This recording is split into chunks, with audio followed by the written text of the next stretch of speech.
Some folks say the hardest thing in life isn't losing what you had, it's finding the courage to try again. This is a story about two people who'd both lost everything, who met in the ashes of what used to be, and learned that sometimes the best foundations are built on honest work and hard-won trust. It's set in Texas. 1883, when a handshake meant something and a person's word was their bond.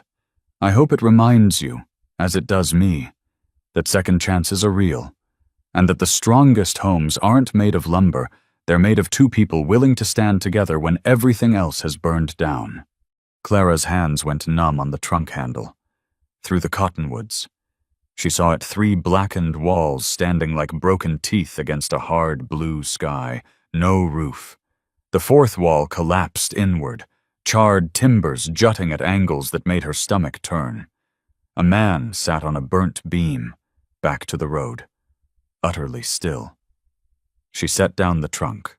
Dust puffed around her boots. He didn't turn. The stagecoach driver's warning echoed. Fire took the Brennan place 3 weeks back. She'd read Silas's letter until the paper wore thin at the creases. Need a practical woman. No romance, just partnership. Well, here was the partnership. Kitchen garden trampled flat. Stone chimney standing alone like a headstone. The smell hit her wet char. Recent rain on ash. The man stood. Tall, maybe 6'2", kept his left side angled away. "You shouldn't be here," he said. His voice sounded like rust. "If you've ever had to start over from nothing, or know someone who did, I'd be grateful to hear where you're watching from today. Sometimes knowing we're not alone in the struggle makes all the difference." Clara stepped closer. His shadow fell across her trunk. When he turned, she saw the left side of his face. Scar tissue bunched thick from jaw to temple. Old burns, rope textured. One eye squinted from the pull. His hands, though, fresh blisters wept clear fluid down his wrists. "Clara Marsh," she said, "from Philadelphia." "I know who you are." He circled her trunk like it was something dangerous. "Letter was from before this." He gestured at the ash heap behind him. "Can't take a wife now." She counted the standing walls. 3. Stone chimney, intact. Letter didn't say nothing about fire. Well, he picked up a bent nail from the ground. "Threw it. Now you know." Clara knelt. Her skirt spread in the dust.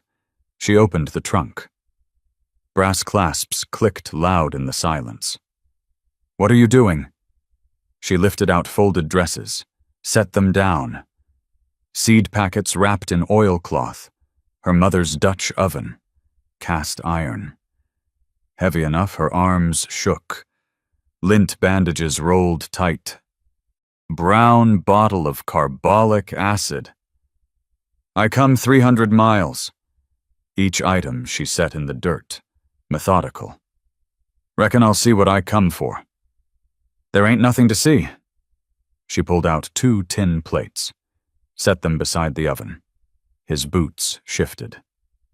"You listening?" Clara stood, brushed dust off her skirt. "Where are you sleeping?" Silence stretched. A crow called from the cottonwoods.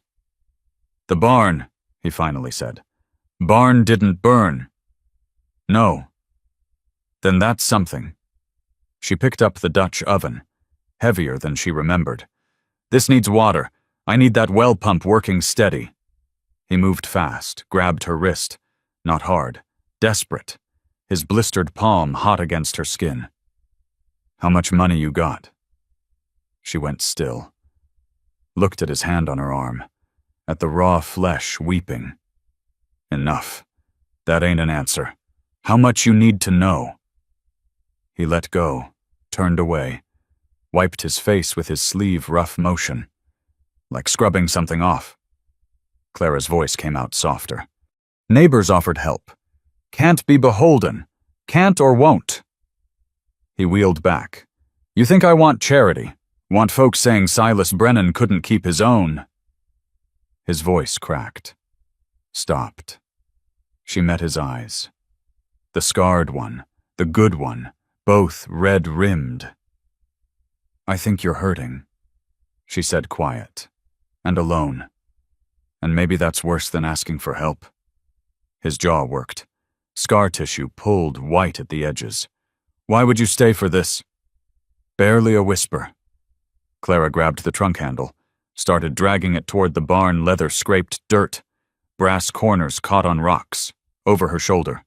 Maybe I seen worse than a burnt cabin. Behind her. His boots didn't move. She kept dragging. 70 pounds at least, her palms already burning. At the barn door, she looked back. He stood in the ash, staring at his empty, blistered hands. The barn smelled like leather and linseed oil and old hay. Dust hung in the air, thick enough to see in the light slanting through wall cracks. Silas pointed to a door. Tack room, 8 by 10. Got a door. Clara looked inside. Saddles hung on wall pegs, 3 of them. Leather dark with age and oil. Floor was packed dirt, swept clean. A horsehair bridle coiled on a nail. It'll do. He brought oilcloth from somewhere stiff canvas. Smelled like rain. She hung it across the doorway. Her fingers fumbled the rope ties. Behind the cloth. She made a bed hay bales shoved together. Her quilt spread over them. The wedding ring pattern showed bright, even in dim light. She set the coal oil lamp on an upturned crate. Her mother's Bible beside it. Leather cover cracked at the spine. From outside the cloth, my scars. Clara's hands stopped on the lamp chimney. You'll want to know? His voice came rough through the canvas. Barn fire. I was 7. Tried to get my sister out. And she touched the oilcloth, rough weave under her palm. Got her out. She died anyway. Fever. That winter. I'm sorry. The words came out whisper thin. Was a long time ago. But his voice said something different, said it was yesterday, said it was still happening. Clara stepped out. He stood by the barn door, staring at nothing. The scar tissue caught the late sun shiny. Pulled tight. Ruth, he said. Her name was Ruth. A horned owl called from the cottonwoods, long and low. Clara built a fire outside, gathered kindling from the brush pile, struck a lucifer match. The sulfur smell made her eyes water. She fed small sticks until flames caught proper, then added larger wood. Pulled out her provisions, cornmeal in a cloth sack. Salt pork, wrapped in butcher paper. The Dutch oven sat heavy in her hands. She filled it from the well pump handle, shrieked with each stroke. Then water gushed cold and clear, added cornmeal, salt, lard from a tin, stirred with a wooden spoon while the fire popped and hissed. Silas appeared with the salt pork, cut it thin with his pocket knife, hands steady despite the blisters, laid the strips in a skillet. Fat sizzled and spat. They sat on hay bales, ate from tin plates balanced on their knees. The mush was thick, bland, the pork crisp and salty. Clara's jaw ached from chewing. Where are you from? He asked. Philadelphia. Doing what of seamstress? She scraped her plate. You, Wyoming, 4th son. He set his plate down, still half full. Come to Texas for cheap land. Your father's place was... The word came out flat.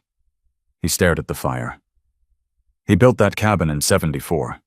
Died in it this spring. Clara waited. The fire cracked. Sparks rose into darkening sky. I was supposed to... He stopped. Started again.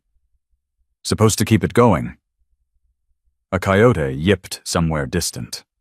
Another answered. Tomorrow, Clara said. We start clearing.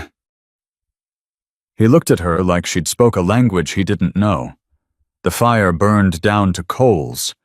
Clara banked it with dirt, poured water from the bucket. Steam rose, smelling like wet ash, like the cabin ruins. She walked to the tack room, behind the oilcloth. She changed into her nightdress. Flannel, practical, no lace. She lay on the hay bales. The quilt smelled like home, like her mother's lavender sachets, like Philadelphia and everything she'd left behind. Outside. Boots scuffed dirt, pacing. Clara pushed the oilcloth aside. Silas stood facing the burnt cabin. Moonlight made the char look silver, almost clean. He didn't move when she walked up beside him. My father died in that bed, he pointed. Northeast corner. I was holding his hand. His voice came out hollow. He said, Don't let it go to ruin, boy. 2 hours later, he was gone. Clara's throat squeezed tight. And now look. His shoulders shook once.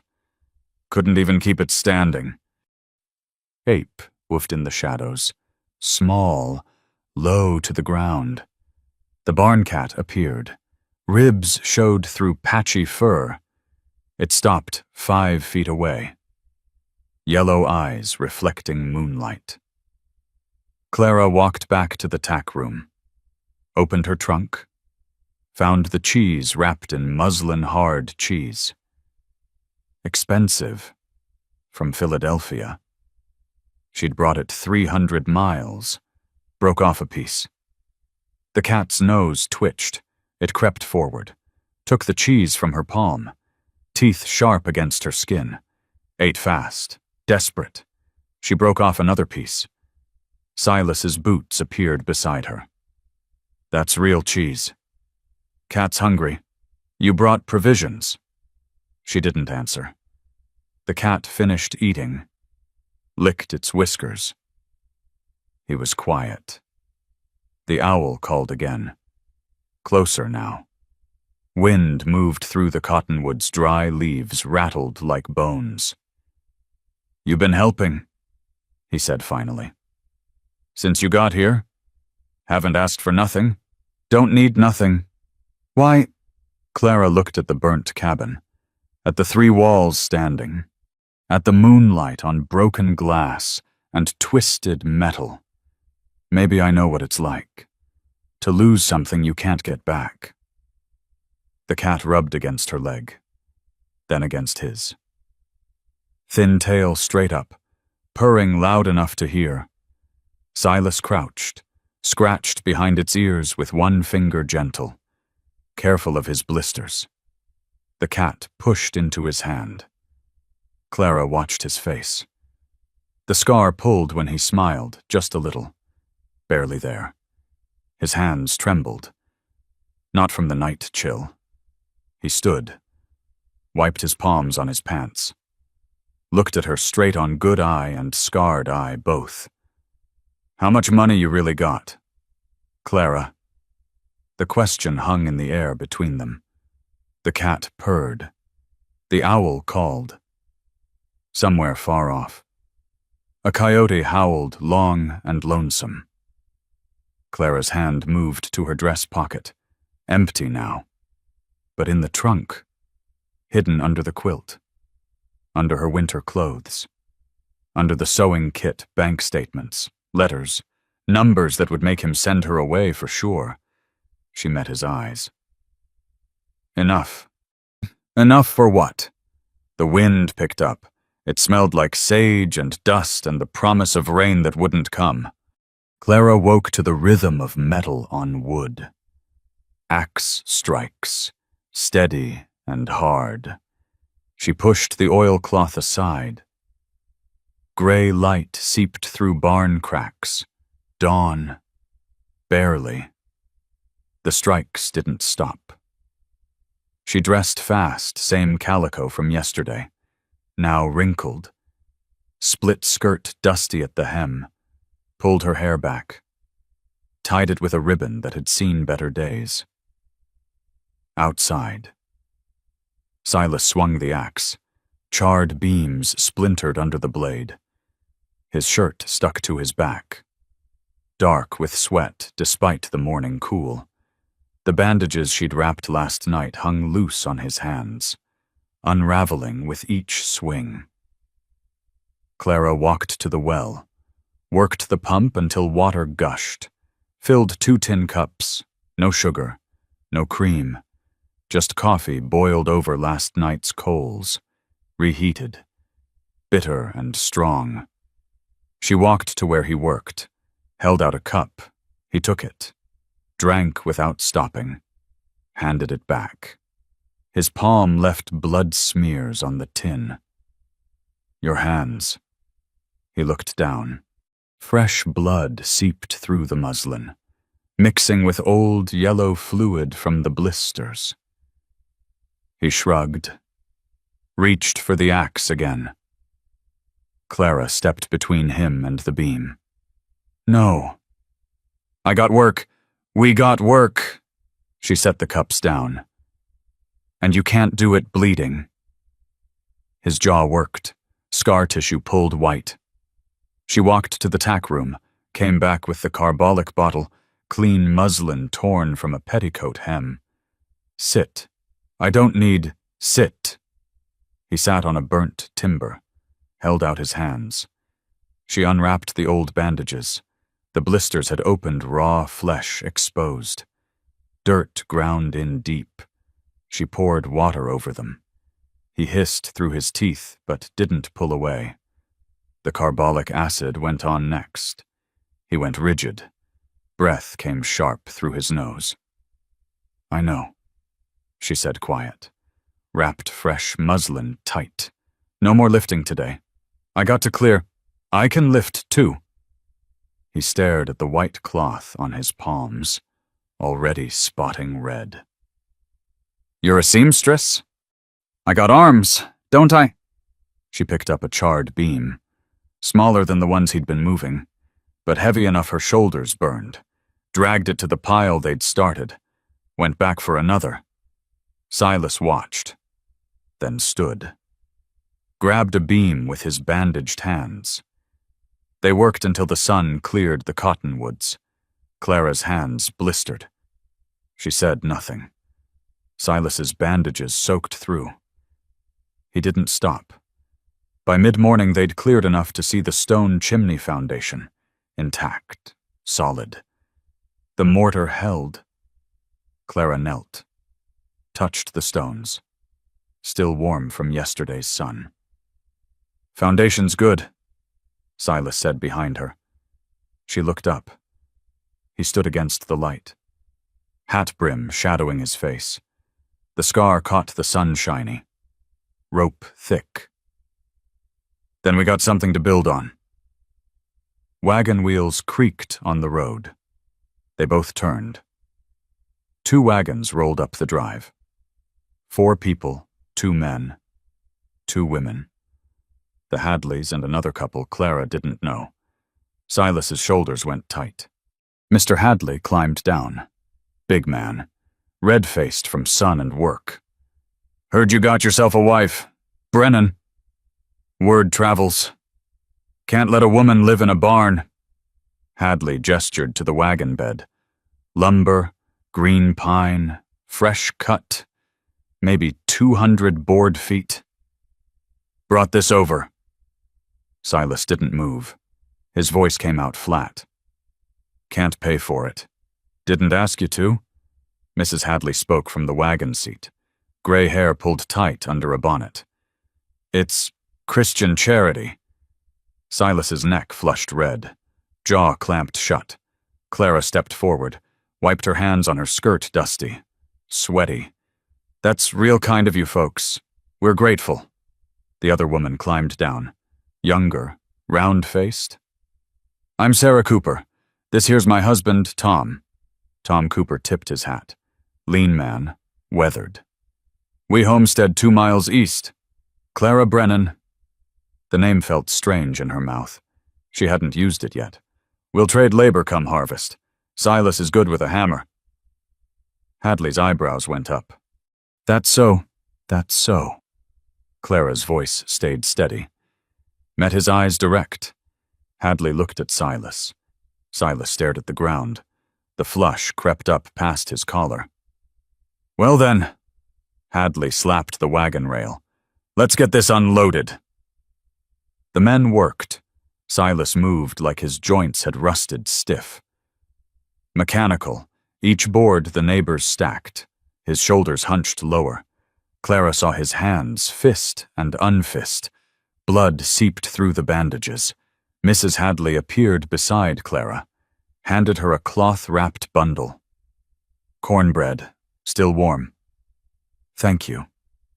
You need anything else? You come to town, Cooper's Mercantile. I run it. Clara met her eyes. Sharp eyes. Knowing. I'll remember that. The wagons pulled away. Dust rose behind them. Clara and Silas stood in the yard, surrounded by lumber. Good lumber. Expensive lumber. Silas walked to the barn without a word. Clara looked at the lumber, touched a board smooth, fragrant, pine sap sticky under her fingers. She counted.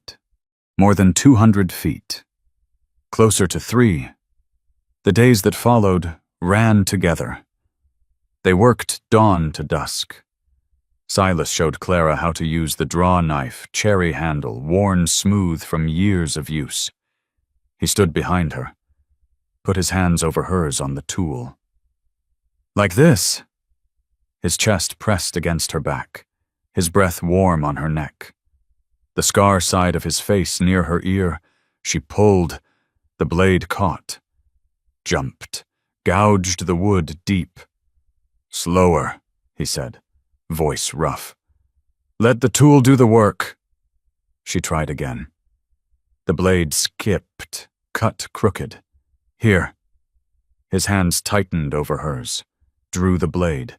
Wood curled away, pale and fragrant. Feel that. She nodded, felt the tremor in his jaw against her temple. Small, barely there. He stepped back, fast, like he'd been burnt. You try. Clara gripped the draw knife. Her hands fit the worn places his hands had made. Pulled. The blade caught again. Don't force it. She tried softer. The blade moved an inch. Jerked. Stopped. Silas picked up his father's carpentry square from where she'd found it in the rubble. Brass corners dull with age. He held it like something sacred. Takes practice. Don't expect perfection first try. Clara tried again. This time the blade moved smooth. A thin curl of pine fell at her feet. Good, he said. By the end of the first week, they had the foundation cleared and staked. By mid-July, the first wall frames rose. Silas worked steadier. His hands healed to thick calluses. Clara's blistered, then hardened. One evening, Clara knelt in the dirt by the foundation, drew with a stick 3 rooms instead of 2, bigger windows. Silas looked over her shoulder. That's ambitious. I don't do things halfway. He almost smiled. She walked to town the following week. The heat pressed down like a hand. 3 miles, her boots raised dust with each step. Sweat ran between her shoulder blades. Cooper's Mercantile sat on Main Street. Whitewashed boards, green trim. The bell jangled when she pushed the door. Mrs. Hadley looked up from the counter. "Mrs. Brennan? Just Clara." She set her basket down. 2 eggs inside, wrapped in muslin. "Thought you might could use these." Hadley picked one up, cracked it in a bowl. Perfect yolk. "Fresh? Good. What you needing today?" Clara pulled coins from her pocket. Silver. "Salt and nails, if you got extras." Hadley's eyes narrowed. She wrapped salt in brown paper, counted nails from a barrel, added a twist of real coffee. Clara could smell it. 30 cents. Clara laid down $1. Hadley picked it up, turned it over, made change. Slow. "Your husband know you got money. My husband's got pride. Most men do." Hadley pushed the packages across. "Makes 'em fools sometimes." Walking home took longer. The nails weighed heavy. Her feet blistered in her boots. By the time she saw the homestead, the sun hung low and orange. Silas waited by the fence, saw her limping. "You walked all that way?" She showed him the nails. Good ones. Hand-forged. His face changed. "How much?" Hadley gave credit, said I could work it off. He didn't believe her. She saw it. The way his eyes went to her face. Then away, but he took the nails, turned them over in his bandaged palms. "Thank you," he said. That evening, they framed the first wall together. Silas showed her how to hold the boards while he hammered. The sun dropped toward the horizon. Gold light washed everything. When the last nail went in, Silas stepped back, looked at the wall standing. His mouth curved, just a little, the first real smile she'd seen. Clara's chest went tight. She turned away, walked to the well before he could see her face. That night, by lamplight, she pulled paper from her trunk. Pen and ink, wrote careful Mrs. Hadley. "Please hold any mail that arrives for me at the store. We'll collect when I come to town. Clara Brennan." She folded it. Tomorrow she'd walk back. Post it. The lies were stacking up, each one heavier than the last. But Silas was smiling again, building again. And that had to be worth something, didn't it? Clara walked to town again the following week. July heat pressed down. Dust coated her hem by the first mile. At Cooper's Mercantile. The bell jangled. Mrs. Hadley looked up from sorting mail. "Back so soon?" Clara set her basket on the counter. 3 more eggs. Brought these. And I need... She paused. Pulled out a gold coin from her pocket. Double eagle. $20. Laid it on the counter between them. The coin caught the light, gleamed. Hadley went still. Her eyes moved from the coin to Clara's face, back to the coin. She picked it up slow, turned it over, bit the edge. Her teeth marks showed faint in soft gold. "Where'd you get this, old employer, back in Philadelphia?" Clara's voice stayed level. "Owed me for piecework I done. Letter just caught up with me." "Mm-hmm." Hadley set the coin down. Her fingers stayed on it.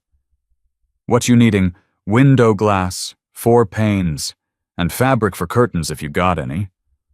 Hadley's eyebrows rose. "Glass ain't cheap? I know. 4 windows run about $12. Fabric another 3. That's fine." Hadley opened a ledger. Wrote slow. Her pen scratched across paper. Looked up. "Your husband gonna ask questions when glass shows up. I'll handle it. I bet you will." Hadley's mouth curved. Not quite a smile. Something sharper. "Tell you what.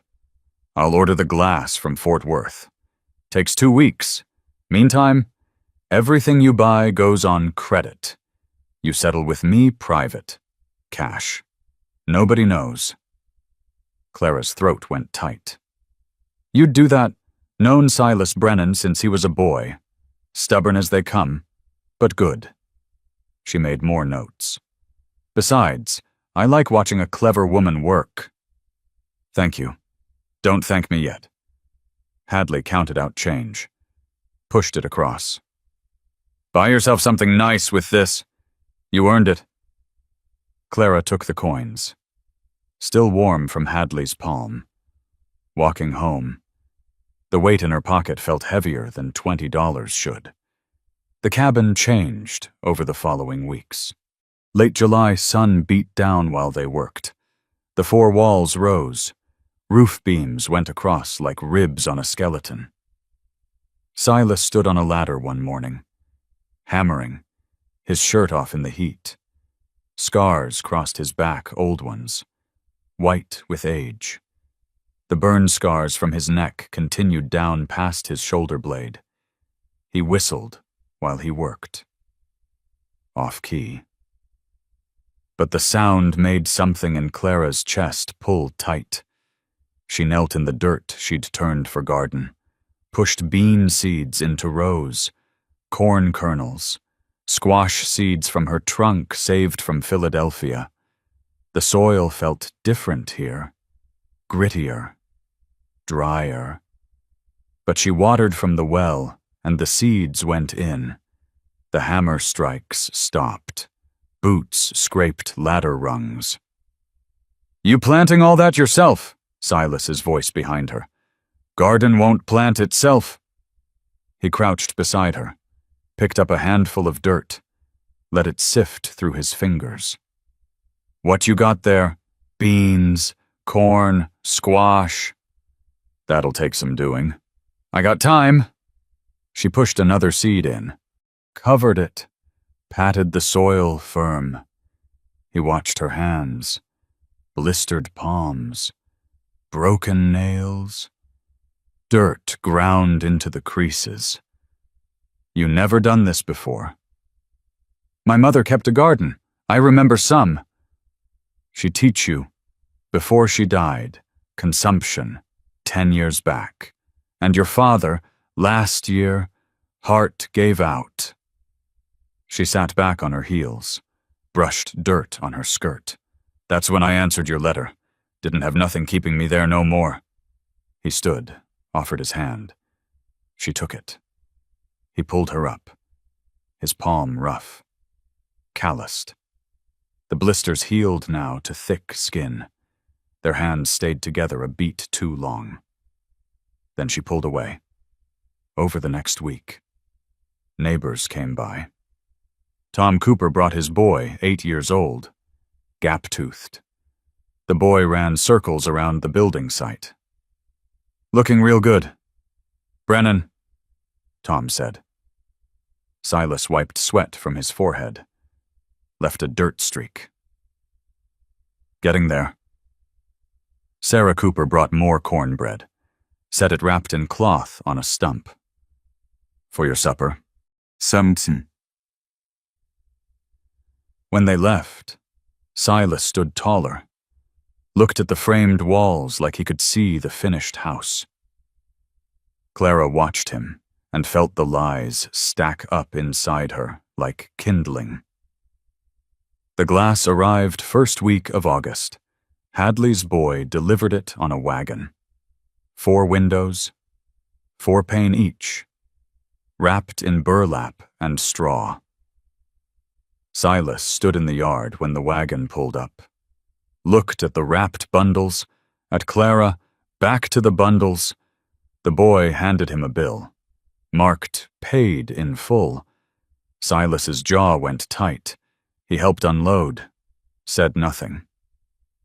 After the wagon left, he turned to Clara. How much you got saved? Some. How much is some? She met his eyes. Enough for windows. He looked at the glass. At her. Something shifted in his face. But he picked up a bundle, carried it to the cabin. They installed the windows that afternoon.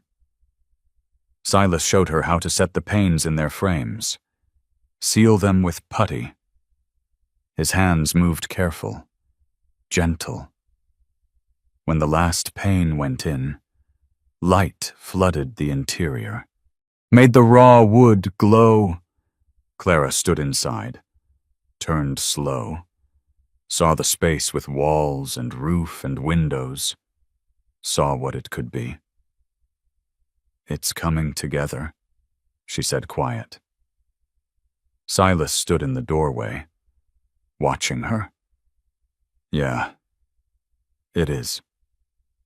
That evening they sat on the porch frame, boards laid across joists, no rail yet, their feet dangled over the edge. Silas poured coffee from the tin pot, handed her a cup. Steam rose between them.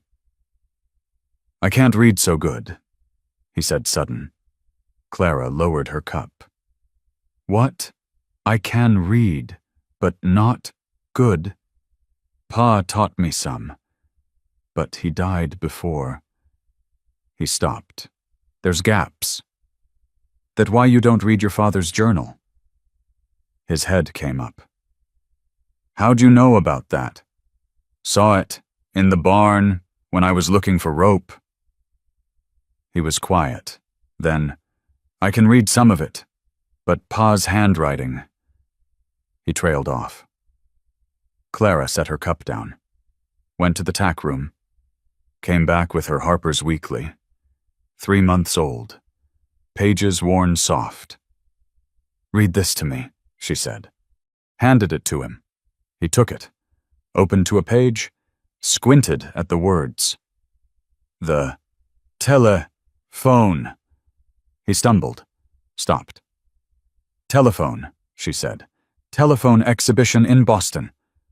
She listened, let him work through it, helped when he got stuck. His face flushed, but he kept reading, after. He closed the magazine. "Careful." "Thank you. You read fine, just need practice." "I feel stupid." "You ain't stupid. You're learning." She took the magazine back. "My father couldn't read at all till he was 20. Taught himself with newspapers. Really, really." They sat quiet. Crickets started up. The first stars appeared. "Why'd you really answer my letter?" he asked. Clara thought of James Henderson, of finding out about the banker's daughter, of realizing no one in Philadelphia saw her. Just her money. "Why'd you really write it?" she said instead. He smiled. "Small. Touché." The next day, Clara worked on the roof. Silas handed up shingles, showed her how to nail them. Overlap. Seal. She knelt on the slope. Hammered. The sun beat down on her back. Sweat ran into her eyes. Her foot slipped. She started to slide, dropped the hammer, grabbed for the ridge beam, missed. Silas's arm caught her waist. Solid. Strong. He pulled her toward him, lowered her down the slope to where the ladder leaned. They ended up face to face. His hands on her ribs, her hands on his shoulders, both breathing hard. "You all right?" His voice rough. She nodded. Couldn't speak. His hands stayed on her ribs, warm through her dress. She felt his thumbs, gentle, careful. He set her down like she was made of glass. Stepped back fast. "Can't have you breaking before the house is done," he said. The words came out light, trying for humor, but his hands shook. Clara laughed, couldn't help it. Relief and fear and something else all mixed together. The sound came out bright, real. Silas stared at her, like he'd never heard that sound before, like it was the best thing he'd ever heard. She stopped laughing. Their eyes met. The moment stretched. the roof, the sun, the space between them. Then Silas climbed down the ladder. "I'll finish up here. You take a rest." Clara sat in the shade, watched him work, noticed things she'd been trying not to notice. The way he touched his scars less around her, how he held eye contact longer, how his shoulders relaxed when she walked up, how she felt when his hands had been on her ribs. That night, fabric appeared on the porch, muslin, white, enough for curtains. "What's this?" Silas asked. "Mrs. Hadley sent it. Said it was extra. Thought I could use it. She just giving away fabric now." Clara shrugged. "She seems to like me." He picked up the bolt, felt the fabric between his fingers. Set it down. Didn't say what he was thinking. But Clara saw it in his eyes. The doubt, the questions, the knowing that something wasn't quite right. Late July. The walls stood complete, roof shingled tight. Silas worked inside now, building shelves, fitting doors to frames. Clara hung her mother's quilt from a rope strung across one corner, the wedding ring pattern bright against raw pine walls. She set the Dutch oven on the hearth. Tomorrow they'd light the first fire. Behind her, sawing sounds stopped. She turned. Silas knelt beside a pine table, rough-built but sturdy. His hands moved over the surface with sandpaper, back and forth. The wood lightened where he worked. "What are you making?" "Table." He didn't look up, kept sanding, for eating. She walked closer. The table stood on 4 legs, thick planks across the top, simple, solid. "It's real nice," he grunted. Kept working. Clara went back outside, pulled weeds from the garden rows, bean plants knee-high now, corn waist-high, squash vines spreading. When she came back in, Silas was underneath the table, on his back, carving something. "What are you doing?" "Nothing." His voice echoed off the underside. "Ain't finished yet." That evening, he flipped the table upright, stood back. Clara ran her palm across the top. Smooth as glass. She looked underneath. Letters carved deep, C.B., her initials, his last name. Clara Brennan. Her vision blurred. She turned away fast. "It's," her voice cracked, "it's the nicest thing anyone ever made me." "You don't like it. I love it." She wiped her eyes on her sleeve. "Just got dust in my eyes is all." She walked outside. The well pump shrieked when she worked it. Cold water gushed. She splashed her face. Water ran down her neck, soaked her collar, boots on dirt behind her. "Clara." She kept her back to him. "I'm fine." "You're crying. I got dust." His hand touched her shoulder. Light, careful. "I shouldn't have carved it. I overstepped." "No." She turned. Water dripped from her chin. "No, you didn't. It's just—" She couldn't finish. He waited. "Nobody ever claimed me like that before," she said quiet. His thumb wiped water from her cheek. Rough skin, gentle touch. "I'm claiming you now, if you'll have me." Her throat closed. She nodded. He pulled her close. Awkward, his chin on top of her head, her face against his chest. His heart beat steady under her ear. They stood like that until the sun dropped behind the cottonwoods. First Saturday in August, The barn dance. Clara washed her hair in the horse trough that morning, dried it in the sun, brushed it until it shone. Her good dress, deep blue calico, saved from Philadelphia. The fabric still held color.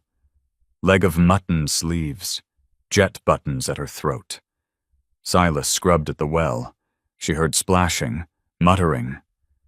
When he came around the barn, she almost didn't know him. Clean white shirt, no collar but pressed flat, hair wet, combed back. The scars on his face looked darker against scrubbed clean skin. He stopped, stared. What? She touched her hair. Is it? You look real pretty. Heat climbed her neck. You clean up good yourself. They walked to town. 3 miles. The sun dropped low, painted everything gold. His hand found hers on the road. Rough palm. Calluses. She didn't pull away. The barn sat on the edge of town. Red paint flaking. Doors thrown wide. Lanterns hung from rafters, coal oil flames flickering. Fiddle music spilled out into evening. A caller's voice singing figures. People filled the yard. Women in their best dresses, men in clean shirts, children running between wagons. Mrs. Hadley saw them first. Elbowed her husband, nodded. Other heads turned. Whispers spread. Clara's hand tightened on Silas's arm. He covered it with his. It's all right. They're just curious. Inside, the fiddle wailed. Couples swung through a reel. Boots thundered on plank floor. Dust rose. The caller shouted, "Allemande left with your left hand. Right to your partner, and a right and left grand." Clara and Silas stood by the wall. Watched. Sarah Cooper came over. Flushed from dancing. "Mrs. Brennan, you came. Seemed like we should—" "Come on. You got to dance?" She grabbed Clara's hand, pulled her toward the floor. "Tom, take Mrs. Brennan for a turn." Tom Cooper already had her other hand, led her to the floor. The music swung into a waltz.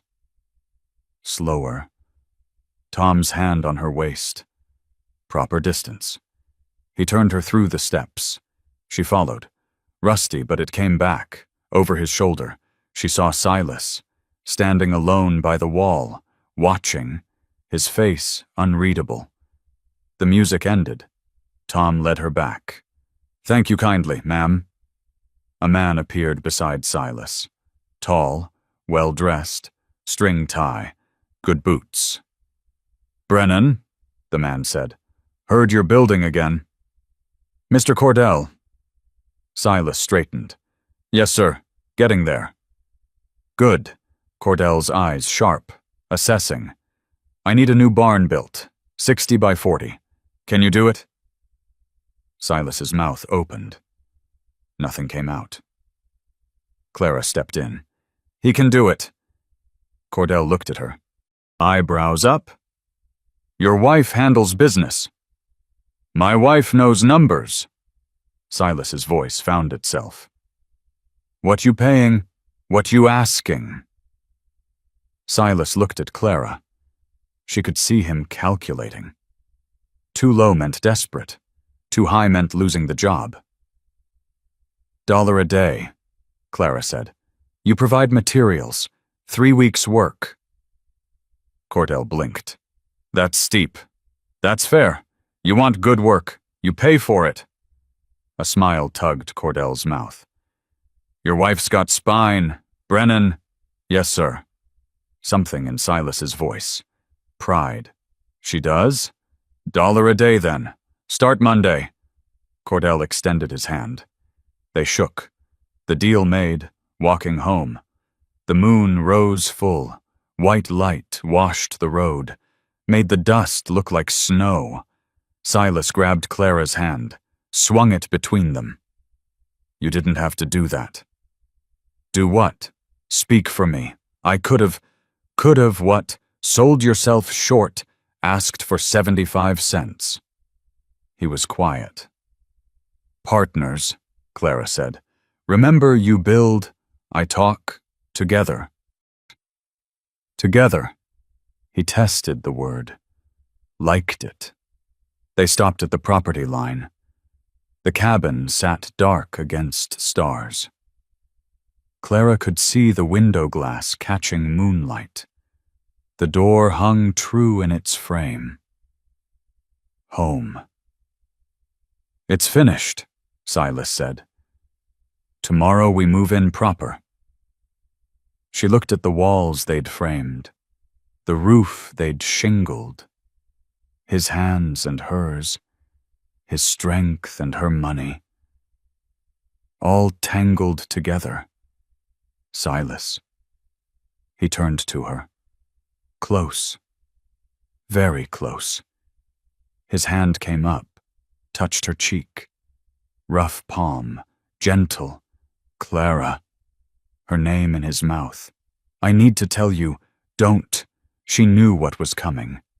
Couldn't bear it yet. Why not? Because when you say it, I'll have to tell you the truth. All of it. His hand dropped. What truth? The money, where it came from, how much there is.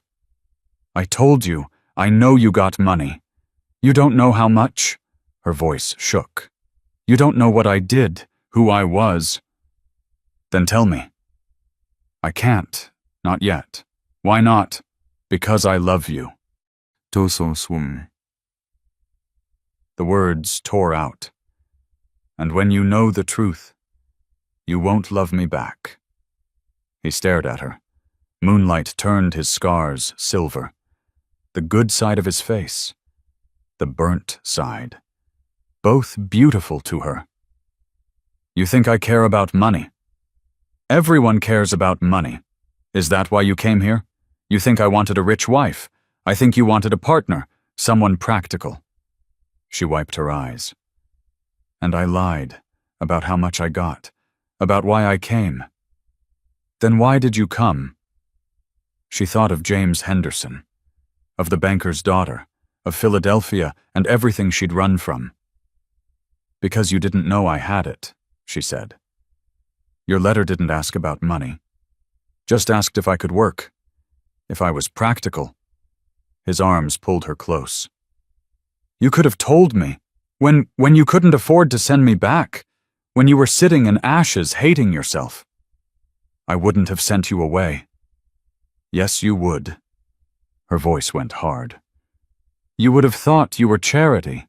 Would have thought I was fixing you. Maybe I needed fixing. Nobody needs fixing. They just need someone to stand beside them while they fix themselves. He pulled back. Looked at her. Really looked. How much money you got, Clara? She met his eyes. More than you can imagine. Try me? The owl called. The cat appeared at their feet, rubbed against their legs, purring. Not tonight, Clara said. Please, not tonight. Silas's jaw worked. Then he took her hand. Tomorrow you tell me everything. They walked to the cabin. He opened the door, swung smooth on new hinges. Clara stepped inside. He lit the lamps, all 3 coal oil lamps, 2 candles. Light flooded the space. She turned slow. The table he'd built, the shelves, the hearth. Tomorrow she'd hang curtains, set out dishes, make it home. It's beautiful, she whispered. Silas pulled her close, kissed her temple, her cheek, her mouth. It's ours, he said. But in the barn, in her trunk under the quilt, 16 bank statements sat bundled in ribbon. Letters from the bank manager, investment reports. Not $15,000 like she'd almost said, $23,000. And she still hadn't told him the rest. The part that would change everything. The medical clinic she wanted to build. Half her inheritance. Gone. Given away to strangers. Would he understand? Or would he think she was throwing away their future? She looked at him in the lamplight. At the scars. At the hands that built this place. At the man who loved her despite everything. Tomorrow, she'd tell him. Tomorrow. Morning came too bright. Clara woke in the new bed hay-tick mattress, her mother's quilt, Silas's side empty. She found him in the barn, her trunk open, lock broken. Brass hasp bent at an angle. He stood with papers in his hands, bank statements, the ones she'd hidden under the winter clothes, under the sewing kit, under everything. His hands shook. The papers rattled. 23,000. His voice came out flat. Dead. You said you had enough. You didn't say you had more money than most folks see in 3 lifetimes. Clara's stomach dropped. She stepped into the barn. Dust motes hung in the light from the door. Silas, $23,000. He looked up. His face had gone white. The scars stood out livid against pale skin. You've been lying this whole time. Even when you finally told me you had money. You lied about how much. I was going to, when. He threw the papers down. They scattered across the dirt floor. When were you gonna tell me the truth? I didn't know how. Didn't know how. His laugh came out harsh. Ugly. Or didn't want me to know I'd been living off my wife like some kind of... He stopped. Swallowed hard. Like some kept man. That's not what this is. Then what is it? He grabbed more papers from the trunk. Investment reports. Property deeds. What's this? You own buildings in Philadelphia. 3 of them. Her mouth went dry. My father's businesses. You inherited half of Pennsylvania and came here pretending to be some poor seamstress. He crumpled the papers. Made me think I was building something. Made me think I was providing. When all along it was your money. Every nail, every board, every single piece of that cabin. He gestured toward the door. Was bought with your money. I wanted you to feel like you earned it. Well, I didn't. His voice cracked. I didn't earn nothing. I'm just some charity case you decided to fix. Silas, please, please what? He turned on her, eyes red. Please understand. Please forgive you for making me feel like a man when I ain't nothing but a beggar. You're not a beggar. I got nothing. His shout echoed in the barn, made the cat streak out the door. My father's place burned. I got no money, no prospects, nothing, and you. He laughed again. That awful sound. You got more money than I could make in 10 lifetimes, and you let me think I was building us a home. Clara's eyes burned. We did build it. Together. With your money. Money's just... Don't. He held up a hand. Don't tell me money don't matter. Money's what makes a man able to take care of his wife, to provide, to be worth something. You're worth everything to me. Am I? He grabbed his hat from a peg, jammed it on his head. Or am I just some broken thing you felt sorry for? That's not fair. Fair. His voice dropped. Quiet. Worse than the shouting. You think it's fair I wake up every morning thinking I'm building something with my own 2 hands, thinking I'm making a home for my wife, and all along it's a lie. He walked past her, out into the sunlight. Clara followed. Where are you going? Cordell's place. Job starts Monday, but I'll see if he needs help sooner. He kept walking. Didn't look back. Gonna work, gonna earn money, real money, my money. The job don't start till... It starts now if I ask. He stopped. Turned. The sun behind him made his face shadow. I'm gonna work that job and every other job I can find. Gonna pay you back. Every cent. I don't want you to pay me back. I don't care what you want. His voice went cold, hard as iron. I'm paying it back. All of it. $23,000. However long it takes. That's not what What did you want, Clara? He stepped closer. Close enough she could see the veins in his neck, the pulse hammering. You want a husband who lives off his wife's money? You want some broken man you can feel good about helping? His hands fisted. Or did you just want someone who'd be grateful? Someone who'd owe you so much he'd never leave? The words hit like fists. Clara stepped back. Her heel caught a rock. She stumbled, caught herself on the well post. That's not why I came here, she whispered. Then why'd you come 300 miles to marry a man you never met, a man with nothing? His voice rose again. Unless you knew. Unless you wanted someone so desperate he'd take anything you gave him. I came because your letter was honest. Her voice shook. Because you didn't ask about money or family or prospects. You just asked if I could work. Work! He spat the word. You call this work, you buying everything while I play at building. He walked to the fence line, gripped the rail. His shoulders heaved once, twice. When he turned back, his eyes were dry, but his face looked carved from stone. I'm going to Cordell's. He mentioned needing help getting ready for the barn build. I'll be there till the job's done, maybe longer. You can't just leave. Watch me. He walked past the barn, past the cabin with its new windows and door, past the garden she'd planted, took the path toward town. Clara stood in the yard, alone. The sun beat down. Sweat ran between her shoulder blades. Her dress stuck to her back. She walked to the cabin. The papers still scattered on the barn floor. She'd clean them up later. Right now she couldn't bear to touch them. Inside, the cabin felt too big, too empty. The table he'd carved, the shelves, all of it hollow. She sat on the floor, back against the wall he'd framed. Her wall, his wall, their wall. The cat came through the open door, rubbed against her leg. She picked it up, held it. It purred against her chest. Outside, chickens scratched in the dirt.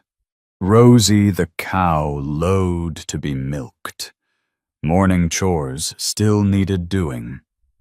Clara set the cat down, stood, walked to the barn, got the milk pail. Rosie's udder was tight, full. Clara sat on the stool, pressed her forehead against Rosie's warm flank, pulled. Milk hissed into the pail. Rhythm. Familiar. Tears ran down her face, dropped into the milk. She didn't stop them. When the bucket was full, she carried it to the cabin, set it on the table, went back for the eggs. 3 eggs in the nest box, still warm. She cradled them in her apron, brought them inside, set them on the table beside the milk, sat down, stared at nothing. The sun moved across the floor. Shadow crept up the wall. The cat slept in a square of light. Clara didn't move. Outside. A wagon rattled past on the road. Voices called greetings. She didn't answer. The day passed. Then another. Then a third. Mrs. Hadley came by the second day, knocked on the doorframe. Mrs. Brennan, you in there? Clara stood, smoothed her skirt, same one she'd worn for 2 days, opened the door. Hadley took one look at her face. Where's Silas? Working at Cordell's ranch. For 3 days straight. Clara said nothing. Hadley pushed past her, looked around, saw the unmade bed, the dishes in the basin, the milk bucket, old now, cream gone sour on top. What happened? Clara's throat closed. Honey, what happened? He found the money. All of it. Clara sank into the chair. The bank statements, the investments, everything. And he thinks I married him to fix him, to have some broken man to feel good about. Her voice cracked. He's going to pay me back, every cent, however long it takes. Hadley sat across from her. The chair creaked. Men and their fool pride. It's not pride, it's shame. Clara looked at her hands, calloused, work-roughened. I took that from him, made him feel like he wasn't man enough. Did you tell him why you came? I tried. He wouldn't listen.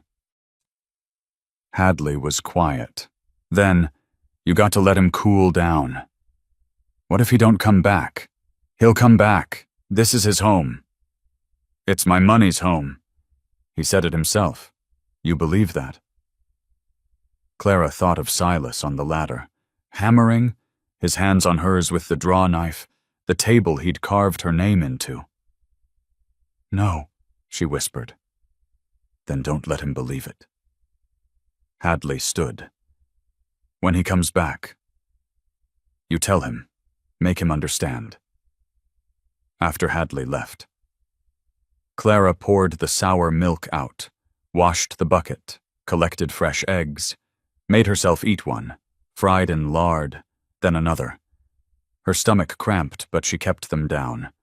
She forced herself to work, fed the animals, weeded the garden, swept the cabin floor, but the silence pressed down like a hand. Saturday evening, hoofbeats on the road. Clara stood from the table, walked to the door. Silas rode up. Not their mule, they didn't have one. A mule from Cordell's ranch, the rancher having loaned it for the work commute. He slid down stiff, walked to the cabin, pulled an envelope from his pocket, threw it on the table. $18, 6 days' wages. It's a start. Clara looked at the money, back at him. I don't want it. Too bad. His face was filthy. Clothes sweat-stained. He smelled like work and horses and anger. Silas, I got nothing else to say. He turned to leave. Clara stepped between him and the door. Well, I do. Get out of my way. No, she planted her feet. You think you're the only one who's ashamed. You think you're the only one who feels like nothing. Clara, I grew up watching men court my money. Not me, my money. Her voice rose. James Henderson asked me to marry him, gave me a ring. Then I found out he was courting the banker's daughter the whole time. Wanted my inheritance to pay his gambling debts. Silas stopped. I thought coming here, I thought I'd found someone who wanted me. Not my money. Me. Tears ran down her face. She didn't wipe them. I lied because I was terrified you'd be like all the rest. His face crumpled.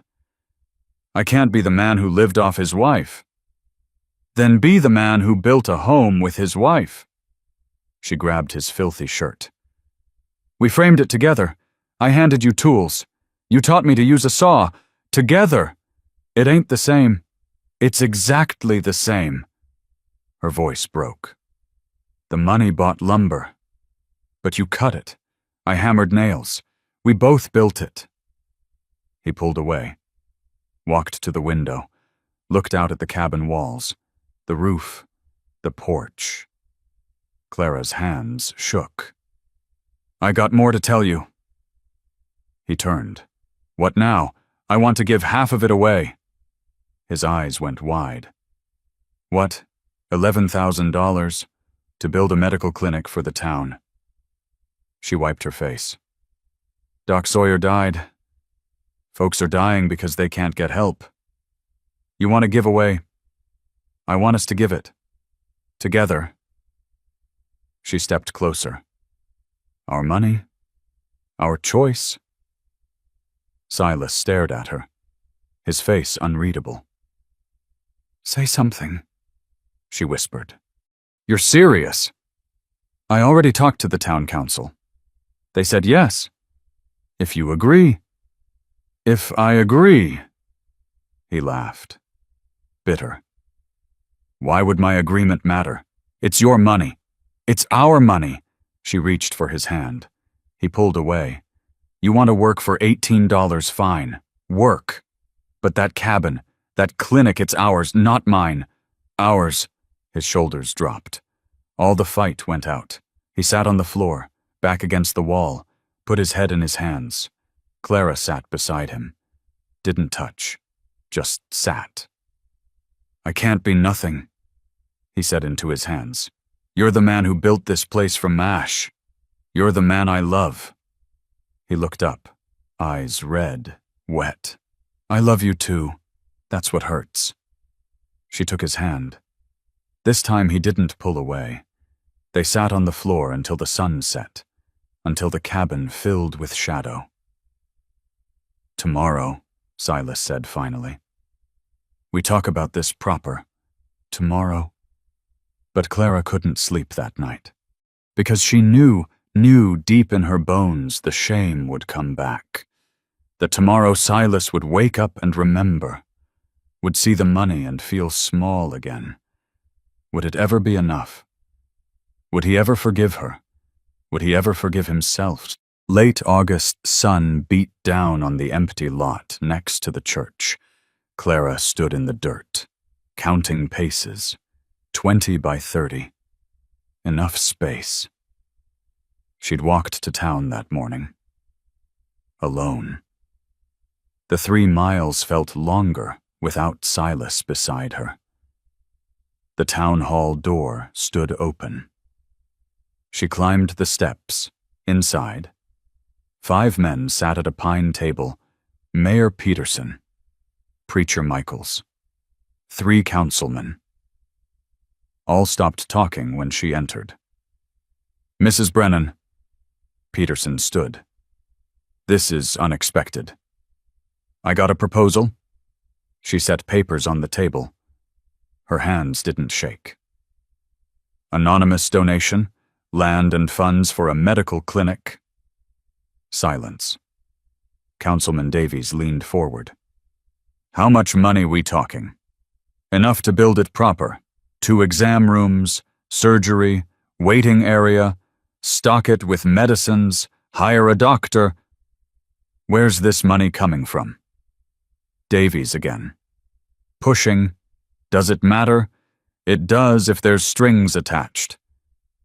Clara straightened, looked him in the eye. No strings. Just one request: the donor stays anonymous. Why the secrecy? Peterson's eyebrows up. Because the donor don't want credit, just wants the town to have what it needs. The men exchanged glances, whispered. Finally, Preacher Michaels spoke. Quiet voice. Steady. Town to be grateful. We lost Sarah Cooper's boy last year. Infected cut. Might have lived with proper doctoring. Clara's throat went tight. She nodded. Then you accept? She asked. We do. Peterson extended his hand. Tell your donor we're much obliged. Walking out. She passed Mrs. Hadley on the street. Hadley winked, said nothing. Clara bought the empty lot from the church for $50. Signed the deed that afternoon. The land sat waiting. Ready. Days passed slow. She worked alone, fed animals, tended garden, the bean plants heavy with pods now, corn tasseling, squash vines thick with yellow flowers. She picked beans in the afternoon heat, filled her apron. The pods snapped clean from the vines. Inside the cabin, she shelled them at the table Silas had built. Her fingers worked automatic. splitting pods, beans falling into the bowl with small clicks, the carved letters underneath, C, B. She ran her fingers over them, wondered if he'd come back. Saturday evening, 6 days since he left, hoofbeats on the road. Clara stood from the table, walked to the door, heart hammering. Silas rode up on Cordell's mule, slid down, stiff, exhausted, clothes filthy with 6 days of work. He pulled an envelope from his pocket, held it. $18, he said, voice rough. It's a start. Clara looked at the money, at his face, sunburnt, hollow-eyed. I need to show you something. Clara, please, just come with me. He hesitated, then nodded. They walked to town, didn't talk. The silence between them felt breakable, like one wrong word would shatter everything. At the empty lot by the church, Clara stopped. I bought this. Silas looked at the dirt, the weeds, the nothing. Why, for the clinic. She turned to him. I met with the town council. They said yes. Anonymous donation. We start building next month. You did this without me. You weren't here. He flinched. But I'm asking now, she said. Will you help me build it? With your money? With our money? She stepped closer. Half my inheritance, $11,000, to build something that matters. I can't. You can. Her voice went hard. You can choose to keep being ashamed, or you can choose to do something good. He stared at the empty lot, at the space where the clinic would stand. Sarah Cooper's boy, Clara said quiet. He died last year. Infected cut. She told me at the dance, cried in my arms. If there'd been a doctor. Silas's hands fisted. I know. Then help me. Help me build something that saves the next child. He looked at her. Really looked. Dirty and tired and desperate. Why? His voice cracked. Why do you want to do this? Because I can. Because we can. She took his hand. Filthy. Calloused. Perfect. Because having money and doing nothing is worse than having nothing at all. He pulled his hand away. Walked to the church steps. Sat. Put his head in his hands. Clara sat beside him. Left space between them. Waited. I'm ashamed, he said finally. That's the truth. I'm ashamed I needed you. Ashamed I can't provide. Ashamed every time I look at that cabin and know I didn't earn it. You did earn it. With your lumber, your nails, with your hands. She cut him off. With your knowledge, with your father's carpentry square, and your skill, and your sweat. She turned to him. I had money. You had knowledge. Which one built the house? He was quiet. If I'd tried to build that cabin alone, Clara said. It would have fallen down in the first wind. The money's just paper. You made it into something real. I still can't pay you back. Then don't. She grabbed his chin, made him look at her. Keep the money. Use it for good. Build that clinic. Help people. His eyes filled. I wanted to be enough. For you. I wanted to deserve you. You do. She kissed him. Quick, hard. Not because of what you earn. Because of who you are. He kissed her back, rough, desperate, tasting like dust and 6 days apart. When they pulled back, both breathing hard, he pressed his forehead to hers.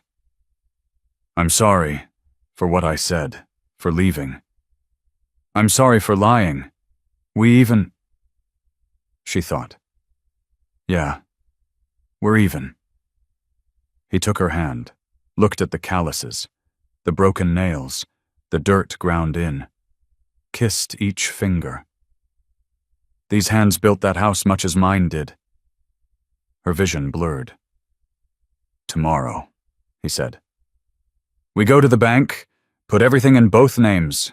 Equal partners? Equal, she agreed. They walked home as the sun set. Gold light painted the cabin walls, made the windows glow. Inside, Silas lit the lamps. Clara made coffee. They sat at the table. His table. Tell me about the clinic, he said. She told him. 2 exam rooms. Surgery. Waiting area, where she'd found a doctor young man from Santa Fe, fresh from medical school. Needed work. When do we start building? He asked. September, after harvest. I'll help. He looked at his hands, at hers. We'll build it together. That night they lay in bed, not touching. The space between them smaller than before, but still there. Silas, yeah. What if people talk? What if they say you married me for money? Let them talk. His hand found hers in the dark. I know the truth. She laced her fingers with his. What's the truth? That I'm the luckiest man in Texas, rich wife and all. She laughed. First time in days. The sound felt rusty but real. He pulled her closer. I ain't gonna say the shame's gone. It ain't. Might not ever be. I know. But I'm gonna try. Try to see the money as ours. Try to use it right. He kissed her hair. Try to be the man you deserve. You already are that man. They lay quiet. His arm around her, her head on his chest, his heart steady under her ear. Outside, the owl called. Coyotes answered. The wind moved soft through cottonwoods.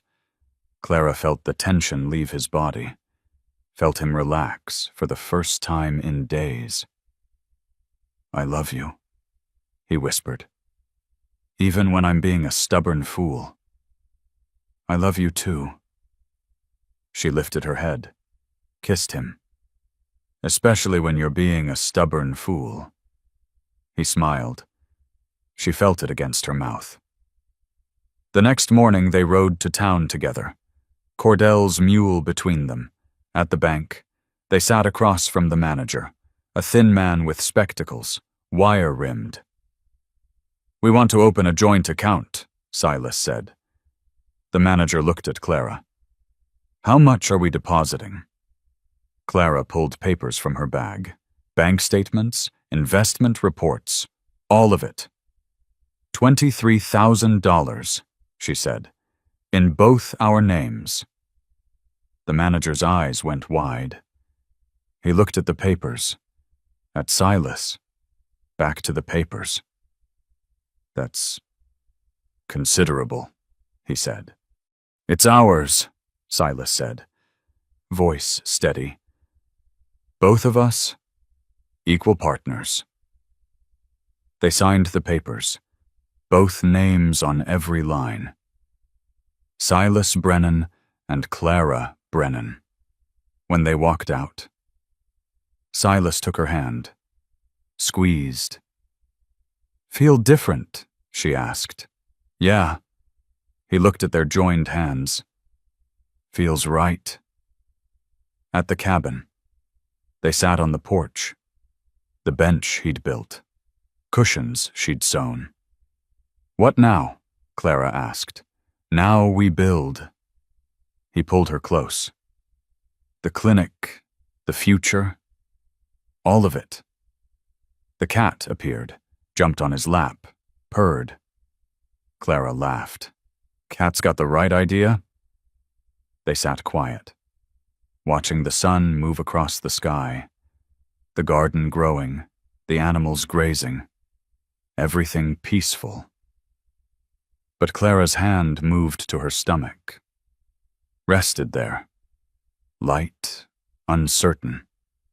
Too early to know. Too early to say.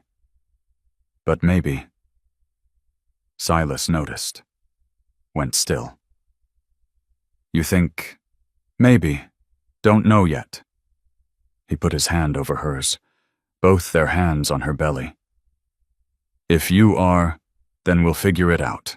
Together. Gå ang sumusung. Together, he agreed. The word felt different now, felt real, felt possible, but in town. The empty lot waited. $11,000 committed. A whole clinic to build. Months of work ahead.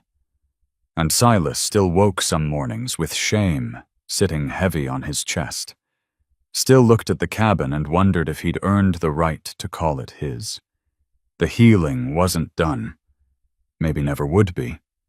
But they were trying. That had to count for something. Didn't it? Late August bled into September. The empty lot beside the church transformed. Silas drove the first stake. The mallet struck wood solid thunk that echoed off the church wall. Clara held the measuring tape, called out numbers. He marked the ground with lime powder. White lines in brown dirt. Foundation outline. By noon, half the town showed up. Men with tools, women with food baskets, children running between wagons. Tom Cooper brought his hammer. Where you want me? Foundation stakes. Silas pointed. Every 8 feet. Sarah Cooper spread blankets in the church shade. Set out cornbread. Beans, apple butter. Y'all eat when you're ready. The work began. Silas showed the men how to dig foundation trenches. 3 feet deep, level. Clara mixed mortar sand, lime, water. Her arms burned, but she kept stirring. The first stones went in before sundown. Foundation corners. Solid? True. Mr. Hadley stood back. Wiped sweat. Looking good, Brennan. We got a ways to go yet. We got time. The days ran together. The walls rose slow, frame by frame. Silas on the ladder. Tom handing up boards. Other men sawing. Measuring. Fitting. Clara worked the mortar. Her hands blistered again. The old calluses cracked open. She wrapped them in muslin. Kept working. Sarah brought water in stoneware jugs. You need to rest. I'm fine. You're bleeding through the cloth. Clara looked at her hands. Red spots on white muslin. I'll wrap them tighter. By the first week of September, 4 walls stood, rough but straight, roof beams across the top. Sunday after church, Preacher Michaels walked to the site, stood looking. The Lord's work, he said quiet. Silas, nailing shingles. Called down. Just a building. Preacher. No. Michaels shook his head. It's hope, hope that help is near when trouble comes. The roof went on, shingles tight, no leaks, inside. Silas built exam tables, smooth pine, sturdy. Clara sewed curtains for the windows. White muslin, clean, simple. A wagon arrived from Fort Worth. Medical supplies, glass bottles lined with straw, carbolic acid, laudanum, quinine, bandages, surgical tools wrapped in oilcloth. The bill came to $400. Clara paid it from the bank account. The check had both names, Silas Brennan and Clara Brennan. He signed beside her name, his hand steady. Dr. Winters arrived 2nd week of September. Young, maybe 30. Clean-shaven, spectacles. He stepped down from the stage, looked at the clinic, smiled. "It's perfect," he said. Silas showed him through. 2 exam rooms, surgery with big windows for good light, waiting area with benches, storage room for medicines. "When can I start?" Winters asked. "Soon as you're ready." "I'm ready now." First Saturday in September. The dedication. Whole town gathered. Preacher spoke. "Bless this place of healing. Bless the hands that built it. Bless the generous souls who made it possible." People clapped. Nobody asked who paid for it. Nobody seemed to care. The clinic doors opened. Winters stood inside. White coat, black bag, ready. Mrs. Cooper brought her daughter, 6 years old. Cut hand, infected. Red lines crawling up her arm. Winters cleaned it. Careful, thorough, carbolic water. The girl cried. Mrs. Cooper held her. He bandaged it tight. "Change this every day. Keep it dry. If the red lines spread, bring her back." Mrs. Cooper's eyes filled. "Thank you." Outside, she found Clara, grabbed her hands. "My boy died last year. Infected cut. Couldn't get to a doctor in time." Tears ran down her face. "This clinic, whoever paid for it, they saved my girl." Clara's throat closed. "I'm glad. Tell them thank you. Whoever they are." Clara nodded, couldn't speak, walking home. Silas said, "You see Mrs. Cooper's face?" "I saw. That's what the money bought." He took her hand. "Not lumber. At the cabin." They sat on the porch. The sun dropped toward the horizon. Sky went gold, then orange, then deep purple. Rosy lowed in the pasture. The chickens settled in their coop. Somewhere a mockingbird sang. "We should get horses next spring," Silas said. "Horses cost money." "We got money," he grinned. "Our expensive money." She elbowed him. He laughed. The sun touched the horizon. Colors exploded. Burnt orange, violet, deep blue streaking to black. First star appeared. Venus, the evening star. Silas stood, walked inside, came back with something in his hand, his father's pocket watch. He held it, turned it over.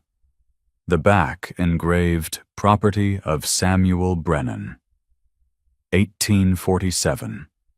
Stopped at 3:47. The time his father died. Clara watched, waited. Silas wound the watch. Slow, careful. The mechanism clicked. Once, twice, 3 times. He held it to his ear. Tick, tick, tick. The watch lived again. "It's time," he said. "Time for what? Time to stop living in the past." He set the watch on the bench between them. Ticking. Steady. "Time to build the future." Clara took his hand. Rough palm. Calloused. The hands that built their home. That built the clinic. That would build whatever came next. "I never thought I'd feel this," Silas said, voice low. "After the fire, after Pa died, thought I was done." "You ain't done. No." He smiled. Small, real. "We're just starting." The watch ticked between them, moving forward, second by second, below. The town lights came on, one by one, windows glowing, families settling for the night, and somewhere in that town, in the white clinic by the church, Dr. Winters sat at a desk, writing notes, ready for the next patient, the next emergency, the next life to save. The mockingbird sang again, complex song, rising and falling. Clara closed her eyes, breathed. The smell of sage, of dust, of home. Silas's arm tightened around her. You tired? No, just listening. To what? Everything. She opened her eyes, looked at him, at the scars, at the face she loved. To the life we built. He kissed her, gentle. The way he kissed her that first time on the church steps, like she was something precious. When they pulled apart, the sky had gone full dark. Only stars. Only the vast Texas night, spreading forever. We should go in, Clara said. Getting cool. In a minute. Silas picked up the watch, listened to it tick. I want to sit here a little longer. With you, looking at what we made. So they sat, the watch ticking, the stars wheeling overhead, the wind soft through the cottonwoods. The cabin behind them glowed warm with lamplight. Smoke would rise from that chimney come winter. Food would cook on that hearth. Life would continue in those rooms. Each other. Not perfect, not easy, but enough. The watch kept ticking, moving them forward, into tomorrow, into next week, into all the years ahead. Whatever came, drought or plenty, sickness or health, joy or sorrow, they'd face it together. With scarred hands and strong hearts, with her money and his labor, with their love and their choice to keep building. Keep healing, keep moving forward. The cat appeared, jumped on Silas's lap, purred loud enough to hear over the wind. Clara laughed, soft, happy. Silas scratched the cat's ears, looked at his wife, at the stars, at the home glowing warm behind them. In the distance, barely audible. The town clock struck 9. The sound carried on the wind, clear, true, time moving forward, life continuing. The mockingbird called once more, then silence, just the cricket song and the wind and the steady tick of the watch. Silas set the watch carefully on the bench, pulled Clara close. She settled against his chest, his heartbeat under her ear. Strong, steady. Thank you, he said quiet. For what? For staying, for fighting, for not giving up when I was too stubborn to see straight. I love you, she said. That means staying through the hard parts. I love you too. He kissed her forehead. Even when I'm being difficult. She smiled against his shirt. Especially then. They sat until the moon rose, full and white, made the cabin walls look silver, made the garden shadows long and strange. Rosie's bell tinkled in the pasture. The chickens settled quiet, everything peaceful. Silas's hand moved to Clara's stomach, rested there, light, questioning. She covered his hand with hers. Too early to know. But maybe. He pulled her closer. Whatever comes. We're ready. Ready, she agreed. The watch ticked on, the stars turned, the night deepened, and in that moment, sitting on the porch they'd built with their own hands, watching the world settle into sleep. Everything felt possible. Not because the money made it easy, not because the work was done, not because the shame had disappeared or the questions were answered, but because they were together, because they'd chosen each other, because they'd learned that love wasn't about who provided or who earned or who fixed whom. It was about standing side by side, building, healing, moving forward, one day at a time, one nail at a time, one choice at a time. The cat purred, the watch ticked, the wind whispered through leaves, and Clara thought, this is enough. This moment, this man, this life we're making. This is enough. Silas stood, offered his hand. Come on, let's go inside. She took it, let him pull her up. They walked into the cabin. Their cabin. The door swung shut behind them. The lamps burned. The table waited. The bed they'd share tonight and all the nights to come. Outside. The watch kept ticking on the bench, forgotten for now, but still marking time, still moving forward, still proving that broken things could be mended, that stopped hearts could beat again, that even in the ashes, something new could grow. Sometimes a story sits with us quiet, doesn't it? The weight of what Silas carried, that shame of needing help, of not being enough on his own. And Clara? Holding all that money like a secret that might break what she'd found. Heavy things. Both of them. Familiar things. Many of us know what it feels like to carry something we can't quite set down. To love someone and worry that what we bring or don't bring might not be sufficient. To wonder if partnership means being equal in all the ways that count. Or if it's something else entirely. Something harder to name. Maybe the story doesn't need to teach us anything. Maybe it's enough to sit with the truth that healing takes time. That forgiveness of others, of ourselves, comes in pieces. Not all at once.